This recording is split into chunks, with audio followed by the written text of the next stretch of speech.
Znajdujemy się w województwie kujawsko-pomorskim, niedaleko Inowrocławia.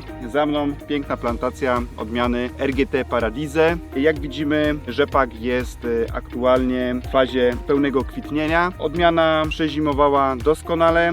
Część z kwiatów na pędzie głównym jest już przekwitnięta i widać pierwsze zawiązywane łuszczyny.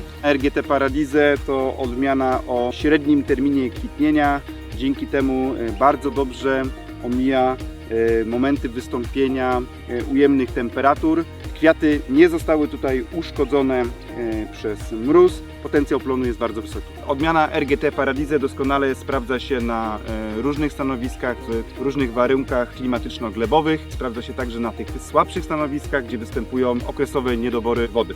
Cechą charakterystyczną tej odmiany jest niezwykle wysoka zawartość oleju w nasionach.